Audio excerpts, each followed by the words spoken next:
about what you saw, whether that material should have been classified, when it was classified, when that happened. Those are questions that are careful. So I imagine we'll say other round of that. And later on also expected to hear from the Vice President, who want to know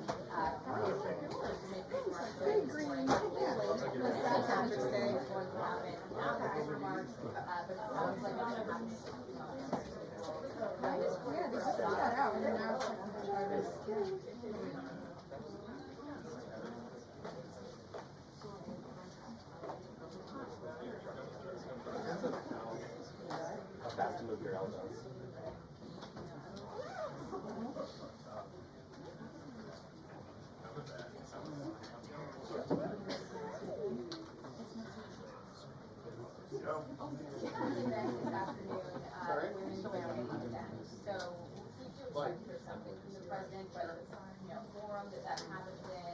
Whether there's going to be a crowd, whether it's appropriate for him to take questions, we don't really know what the makeup of that event is going to look like. So yesterday he did take a number of questions on this, and it showed that the security advisor some recording that walked through the step down. Yeah, or someone knows there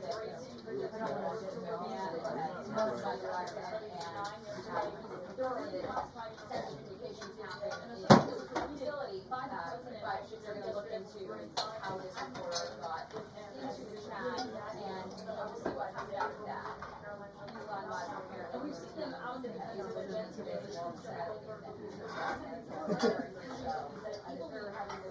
The best technical mind how this works. And so Karoline Leavitt, the press secretary, we're about to hear from the first press briefing this week. Has been defending the defense secretary so far on Twitter this morning, talking about really what was in that headline when this article first came out, calling it war plans. They have been arguing ever since defense secretary Hexed landed in Hawaii that these were not in fact war plans. They say the messages were revealed at.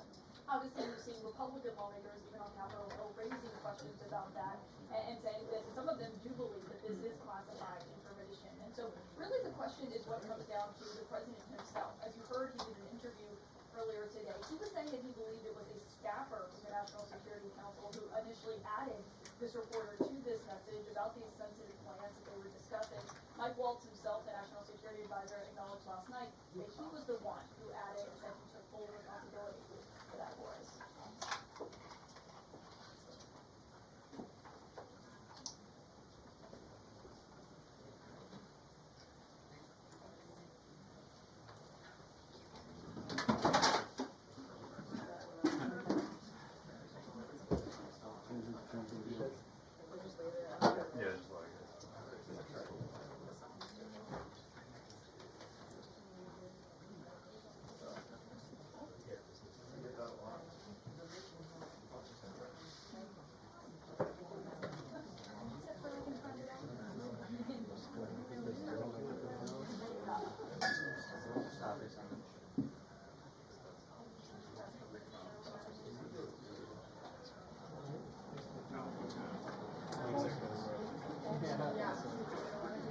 Well, like I was like torn on what they were saying.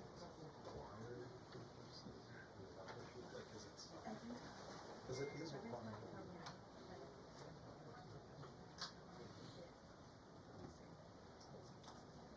Yeah, I mean, it definitely requires that. Research.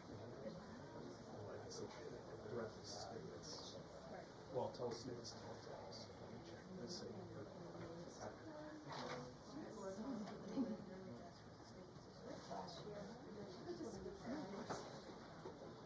slow that too, but also threatens people.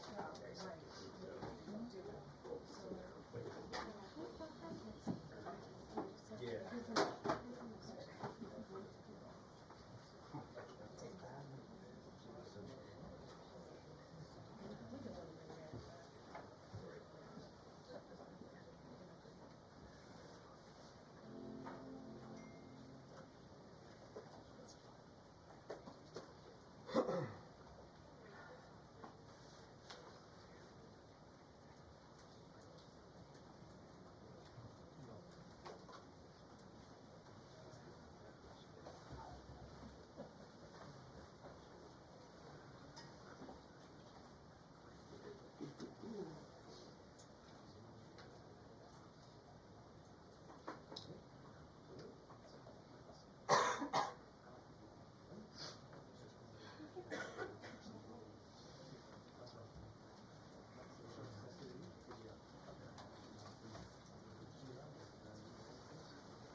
Good afternoon, everybody.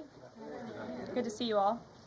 Since Inauguration Day, President Trump has secured trillions of dollars in private and foreign investments. Every single day, more money is pouring into our country, which will create more jobs for hardworking Americans.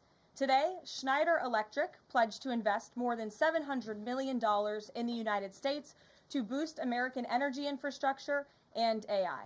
On Monday, Hyundai announced a $20 billion investment in the United States, including $5.8 billion for a new steel plant in Louisiana, which will create nearly 1,500 high-paying jobs. President Trump is truly turning America back into a manufacturing superpower. Yesterday, President Trump marked National Medal of Honor Day by meeting with 21 of our nation's bravest heroes and incredible patriots who have been awarded the highest military honor. Beautiful picture. The president also signed a historic executive order to protect the integrity of American elections by strengthening voter citizenship verification and banning foreign nationals from interfering in U.S. elections. These are the common sense solutions that only Democrats could oppose. But voters deserve elections they can trust, and critical confidence is being restored thanks to President Trump's leadership. Later this afternoon in the East Room, President Trump will mark Women's History Month by honoring the exceptional women around our country, including the highly talented women in his administration and his cabinet. And on an additional scheduling update, the president will hold a press conference in the Oval Office today at 4:00 p.m. to announce tariffs on the auto industry, and I will leave that to him to make that announcement later.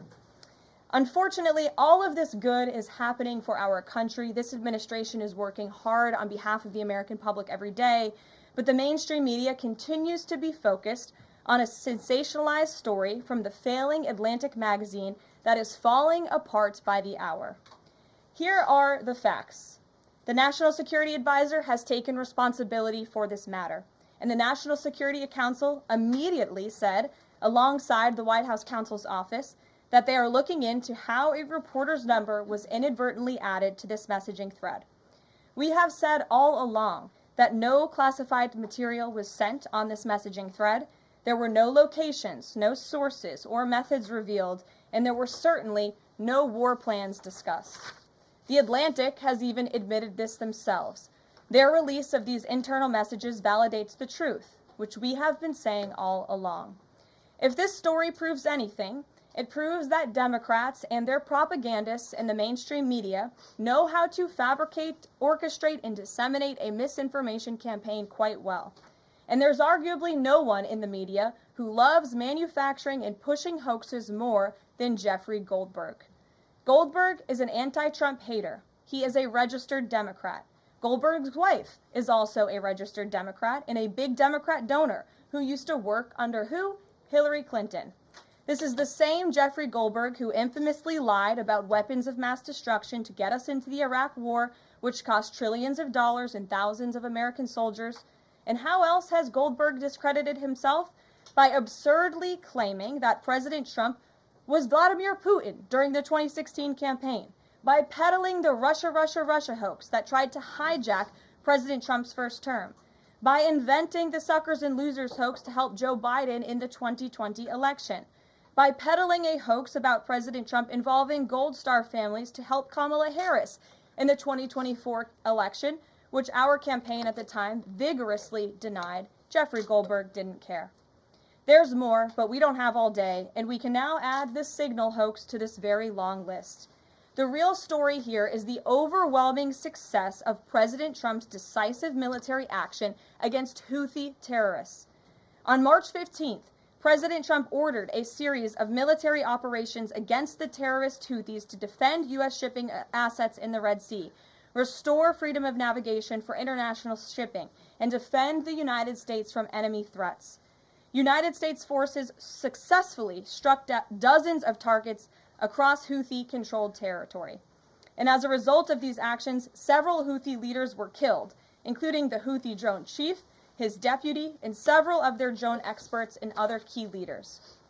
We also destroyed command and controlled facilities, weapons manufacturing facilities, and advanced weapons storage locations. And it's important to remember why this powerful action took place in the first place. Because of Joe Biden's incompetence and pathetic weakness on the world stage for years, the Houthi terrorists grew emboldened. Immediately after taking office in 2021, Joe Biden removed the Iran-backed Houthis from the foreign terrorist organization and specifically designated global terrorist list. Did anybody in this room ask the Biden administration at the time why they made such a stupid mistake? This reckless action undid the designation put in place by President Trump during his first term, and what followed was predictable and devastating. The Houthis targeted U.S. military ships and aircraft, hit commercial ships, including U.S.-flagged vessels, threatened our personnel overseas, and attacked our allies in the region. This resulted in more than a year of U.S.-flagged commercial ships being prevented from safely sailing through the Suez Canal, the Red Sea, and the Gulf of Aden. This had a massive negative impact on global trade of the economic security of the United States.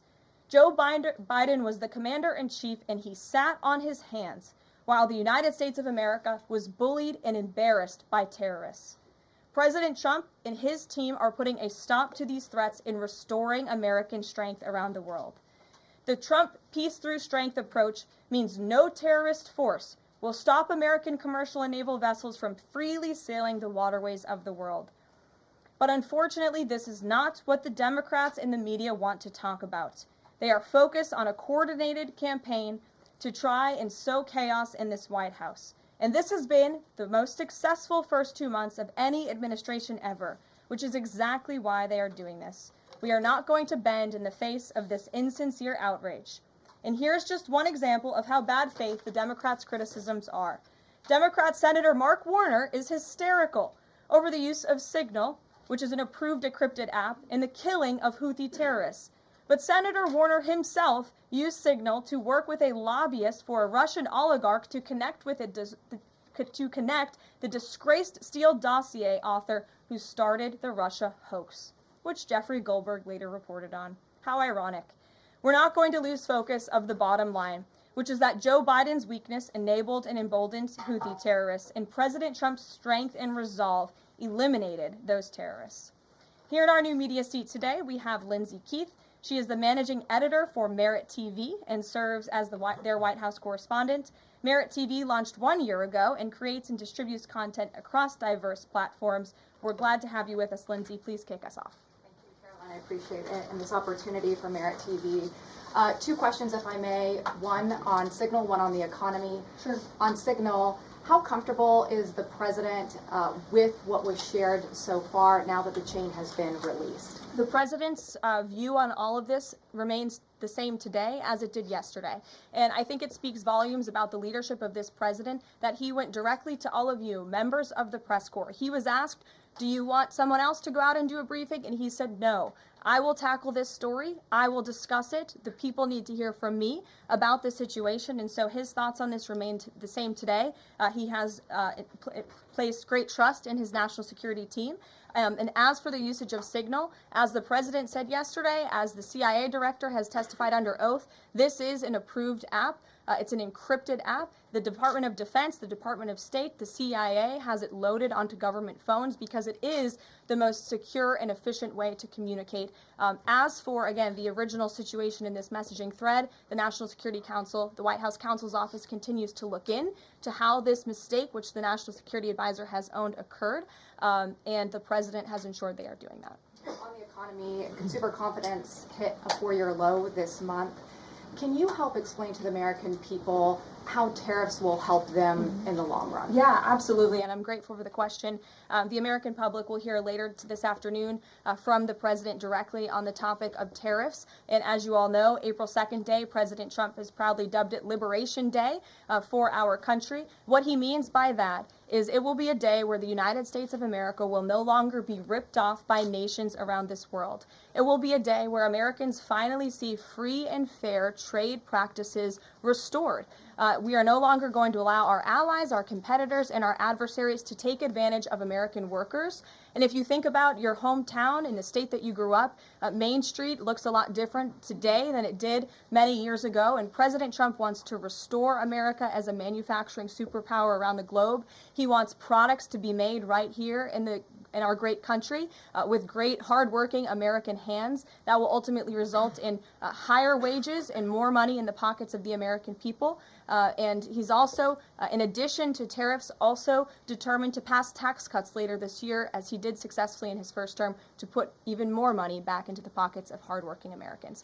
Peter. Caroline, if I can ask you very quickly about the information we've seen, just to set the predicate to all this. Has the president been briefed and physically seen he's seen all the details of the chat as printed by the Atlantic? I just spoke to the president about it, yes. Then let me ask you, if I can, very quickly. In the chat, Pete Hegseth, the defense secretary, details F-18s, Tomahawks, so some of the weapons that were used. He details the timing involved for this, all of which occurred 31 minutes before, as he says, F-18s would launch. The DoD manual details classified information as significant military plans, saying that is secret, that's classified. So what about, there are no methods, there are no sources, but that's not what determines what's classified. So what is it about what Pete Hegseth wrote that makes you say this is not classified? Well, it's not just me saying that, Peter. It's the Secretary of Defense himself who is saying this as well. And he put out a very strong statement earlier today listing all of the things that were not included in that message that he sent to the group. And again, this message, there was no classified information transmitted. There were no war plans discussed. Why did the Atlantic downgrade their allegation about war plans to attack plans? They're now playing word games because they know this was sensationalist spin from a reporter who is well known for doing this. We have said all along no war plans were discussed, no classified material was sent. You have the Secretary of Defense saying that. You have the Director of the CIA, the Director of National Intelligence, the FBI Director, all testifying to that under oath, and they should be trusted with that. To be clear, Americans can make the decision for themselves, but whether Sure. you said it's not war plans. Would you characterize these as military plans, military operation plans? I would characterize this messaging thread as a policy discussion, a sensitive policy discussion, surely, amongst high-level cabinet officials and senior staff. And I'm so glad, Peter, that you said the American public can decide for themselves, because I think the American public should decide for themselves based on the outcome of this operation. And what happened in this operation? Terrorists that were allowed to run wild by the Biden administration were killed because of the direction and the determination of this president and his team. And this message also shows, this messaging thread also proved that President Trump has an incredibly dynamic team who is working incredibly hard, flying all over the world to secure world peace and to fix up the foreign policy crises that the previous administration left for this team to inherit. So to be clear, we all in this room and around the country would agree that we're glad no American service members were harmed, and we're glad that the mission was a success. We'll stipulate that. But the president said that Pete Hegseth said none of this was classified. So given the president has seen it now, and given the president understands that significant military plans are deemed classified as secret, how does the president view none of this, which details times and weapons and more, as being not classified? I've already been asked and answered this question. The president's thoughts on this remain the same today as they were yesterday, On what basis, as I'm well asking? as the Secretary of Defense. This question has been asked and answered. There was no classified material discussed. Caroline, Jackie. on what basis I was Go asking? ahead, Jackie. Thank you, Caroline.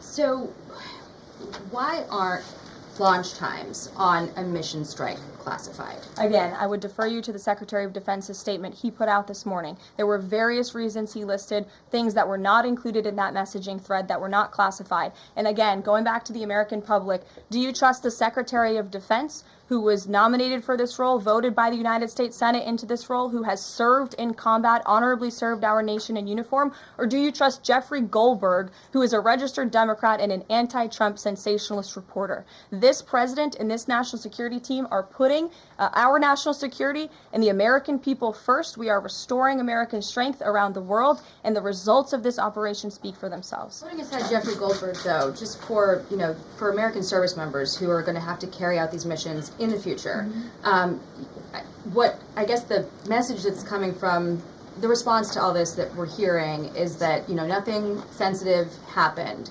and I guess the logical conclusion of that is that if these messages had gone out publicly prior to the launch, that wouldn't have been a risk to service members. I don't know that they're comfortable with that. So can you explain, had these messages been published, would the plans have moved forward? Would the launch have still taken off? What I can tell you is that the president, as the commander-in-chief of our United States Armed Forces, and Secretary Pete Hegseth, who is an incredible man and a warfighter himself, take the lives of our American service members with the utmost responsibility, and they would never do anything intentionally to put their lives at risk. And again, they are working hard on that every single day, and we are protecting our service members while also restoring peace throughout this globe. It's something the previous administration has not done. And I would just add one more point. We are not going to be lectured about national security and American troops by Democrats and the mainstream media who turned the other cheek when the Biden administration, because of their incompetence, left 13 service members dead in Afghanistan, and not a single person in the previous administration was held accountable for that botched withdrawal. Joe Biden said, in fact, it was a great operation. That is despicable. It's unacceptable to this president and this Secretary of Defense. The National Security Advisor has taken responsibility for this inadvertent number being added to the messaging thread. But above all, we take the lives of our troops, safety, security, prosperity around the globe with the utmost seriousness. Goldberg's intentions, do you believe Jennifer, that he go would ahead. release that to embarrass the administration ahead of the worldwide threats? Jennifer, go ahead. Given what you've said about the president's trust in his national security team, can you say definitively that no one will lose their jobs? No one will lose their job at all because of this signal situation? What I can say definitively is what I just spoke to the president about, and he continues to have confidence in his national security team. One more, can I ask one more, Karen? On the targets in Yemen on March 15th, can you say were 100% of the targets that were planned for March 15th, were they all destroyed? Because that would be an indication if some of them were moved or they were not all hit, that maybe perhaps some of the enemy